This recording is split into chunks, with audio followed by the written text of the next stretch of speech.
À propos de logement, à Paris, vous avez besoin des investisseurs privés. L'un des effets en fait, pervers, on peut dire, de l'encadrement des loyers a été de faire fuir des investisseurs, de reporter en fait, leur investissement sur la banlieue parce qu'il n'y avait pas d'encadrement des loyers. Pour certains, de ne plus mettre leurs biens en location et pour d'autres, de le mettre en location sur des plateformes touristiques saisonnières type Airbnb. Ça devient un véritable business. On parle de 60 000 logements de ce type, 20 000 totalement irréguliers. Est-ce que ça vous inquiète ?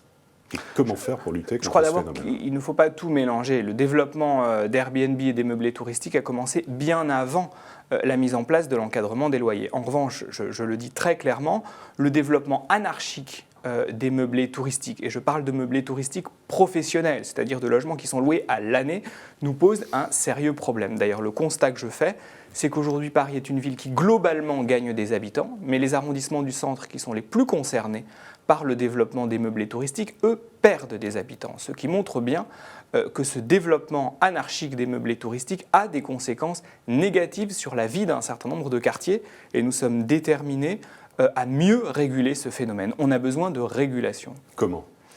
De plusieurs manières. D'abord, la maire de Paris a annoncé que nous allons renforcer nos contrôles. Vous savez qu'aujourd'hui, si vous voulez transformer un logement en meublé touristique, il faut une autorisation de la ville.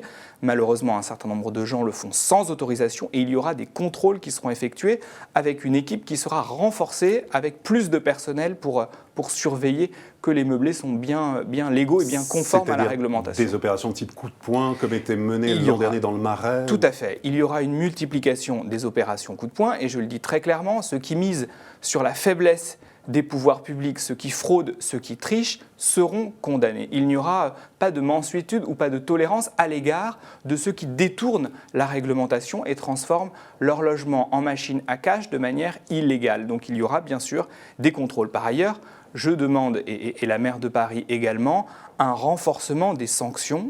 Aujourd'hui, les sanctions financières sont trop faibles et il serait bon que l'État les réévalue pour rendre ces meublés illégaux plus dissuasifs lorsqu'il y a constat d'illégalité. La ville de Barcelone a mis en place un logiciel pour essayer d'avoir les fraudeurs. Est-ce que la mairie de Paris va faire de même ?